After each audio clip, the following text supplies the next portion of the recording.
Sir हम लोग 75 साल पहले आज़ाद तो हो गए थे, लेकिन हकीकी आज़ादी से मुराद ये है कि ये जो एक सिस्टम है, जो सिस्टम रेजिस्ट करता है किसी भी मुस्बत तब्दीली को, किसी भी पॉजिटिव चेंज को ये सिस्टम आने नहीं देता, इम्प्लीमेंट नहीं होने देता। तो इस सिस्टम से छुटकारा हकीकी आज़ादी है। ये जो एक साम्राज्य निज़ाम है, ये जो एक ताकत का कानून, ताकतवर के लिए कानून कुछ और है, गरीब के लिए कानून कुछ और है।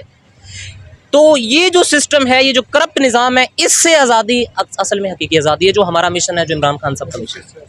अस्सलाम वालेकुम। जी वालेकुम अस्सलाम। प्रोफेसर साहब बताइएगा, क्या कहते हैं, यहाँ पे आज ख़वातीन इकट्ठी हुई हैं सुप्रीम कोर्ट रजिस्ट्री के सामने, आज़म सवाती को क्यों नहीं इंसाफ मिल रहा? क्या देखें जी, पाकिस्तान के अंदर जो इमरान खान साहब एक बात कहते हैं कि गरीब के लिए कानून कुछ और है और अमीर के लिए कानून कुछ और है। इसकी एक वाज़ेह मिसाल जो आपके पास आज़म सवाती का केस है।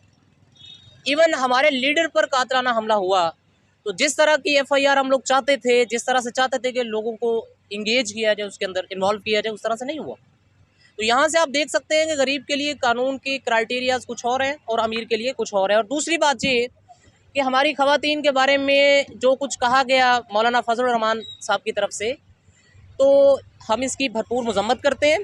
ऐसा नहीं होना चाहिए। देखें, पाकिस्तान के अंदर तो पहले ही ख़वातीन को सियासत के अंदर उतने ज़्यादा राइट्स हासिल नहीं है। जी। दूसरा, फिर इस तरह के कमेंट्स और इस तरह की नाजेबा बातें करके आप उनके आने का मज़ीद रास्ता रोक रहे होते हैं। तो इस चीज़ की हम मजम्मत करते हैं। इवन के हमारी तरबियत ऐसी नहीं है, हमारे लीडर ने ऐसी तरबियत नहीं की है। जो फजल रहमान साहब की पार्टी की ख़वातीन इवन तो वो उनको हक़ तो देते नहीं हैं। जी। हम उनकी रिस्पेक्ट करते हैं और करेंगे रिस्पेक्ट, लेकिन किसी को ये हक़ नहीं पहुंचता कि हमारी ख़वातीन, हमारी माएँ बहनें, हमारे कारकुनों को इस तरह की ज़बान इस्तेमाल करें। अच्छा, एक सवाल है, लोग अक्सर पूछते हैं कि इमरान खान साहब हकीकी आज़ादी की बात करते हैं, वो हकीकी आज़ादी क्या है, किससे लेनी है आज़ादी? हम तो 75 साल पहले आज़ाद हो गए थे, क्या कहते हैं? एक्चुअली में सर हम लोग 75 साल पहले आज़ाद तो हो गए थे, लेकिन हकीकी आज़ादी से मुराद ये है कि ये जो एक सिस्टम है, जो सिस्टम रेजिस्ट करता है किसी भी मुस्बत तब्दीली को, किसी भी पॉजिटिव चेंज को ये सिस्टम आने नहीं देता, इम्प्लीमेंट नहीं होने देता। तो इस सिस्टम से छुटकारा हकीकी आज़ादी है। ये जो एक साम्राज्य निज़ाम है, ये जो एक ताकत का कानून, ताकतवर के लिए कानून कुछ और है, गरीब के लिए कानून कुछ और है। तो ये जो सिस्टम है, ये जो करप्ट निज़ाम है, इससे आज़ादी असल में हकीकी आज़ादी है, जो हमारा मिशन है, जो इमरान खान साहब का मिशन है।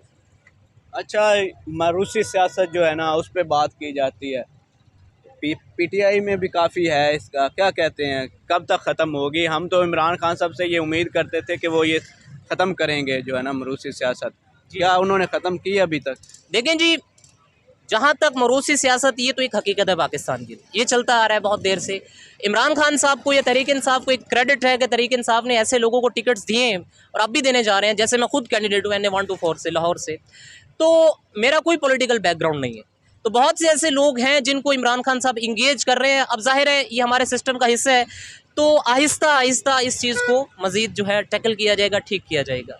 एकदम से हम अगर कहें कि आंख खोल लें और ये सारा सिस्टम ख़त्म हो जाए या मरूसियत ख़त्म हो जाए, तो ये मुश्किल है। इमरान खान साहब को 3 साल मतलब के मिले हैं, अब क्या प्लान है उनके पास, जो अब वो कहते हैं कि अब हम इस मुल्क को ठीक कर देंगे? देखें जी, इमरान खान की 3 साल की जो कारकर्दगी है, वो पिछली हुकूमतों से आप कंपेयर करें तो उनकी 5 साल की कारकर्दगी से बेहतर है। अभी आपको उनके समरात नज़र आ रहे हैं।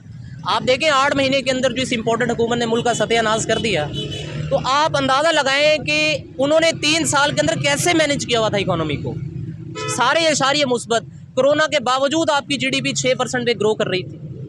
तो जो बात कारकर्दगी की है, तो कारकर्दगी तो हमारी दी बेस्ट थी। हाँ, एक जो मीडिया परसेप्शन क्रिएट की उस दौरान में, उस हवाले से आप लोग कह सकते हैं। बहरहाल अब की बार इंशाल्लाह, उस वक्त बैसाखियों पे हुकूमत खड़ी थी हमारी, अब की बार जो हमें चांस मिलेगा, हम इमरान खान साहब 2/3 मेजोरिटी से आएंगे, तो ये सारे मुश्किलात और मुसीबतें और परेशानियाँ। खान साहब के 3 साल में कौन से ऐसे काम हैं जिन्हें कहा जा सकता है कि अवाम की फलाह के लिए ये बेस्ट थे?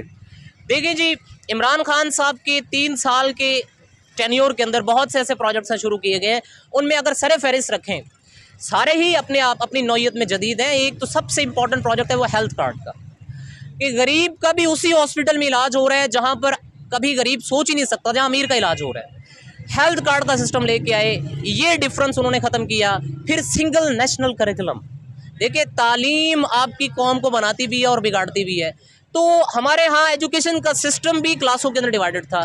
तो ये सिंगल नेशनल करिकुलम का जो एक कंसेप्ट इमरान खान साहब ने जो एक प्रोजेक्ट लॉन्च किया, जो प्राइमरी तक लॉन्च हो चुका, तो ये एक बहुत ही बेहतरीन चीज़ है जी। को गरीब का बच्चा भी उसी जगह पे उन्हीं इदारों में पढ़ेगा या वही सिलेबस पढ़ेगा जो एक अमीर का बच्चा पढ़ रहा है गवर्नमेंट स्कूलों के अंदर।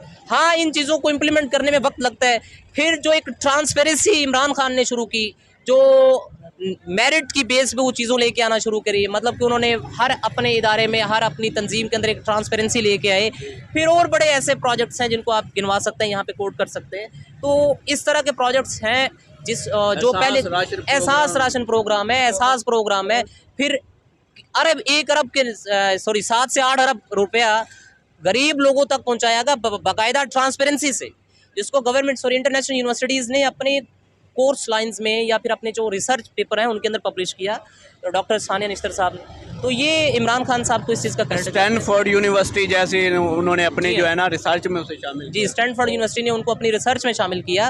तो ट्रांसपेरेंसी थी, प्रोजेक्ट में इनोवेशन थी, तो इस चीज़ को इंटरनेशनल लेवल के ऊपर हाईलाइट किया गया। कोविड को आप देख लें, कोविड को कैसे उन्होंने मैनेज किया, स्मार्ट लॉकडाउन के थ्रू मईशत बचाई।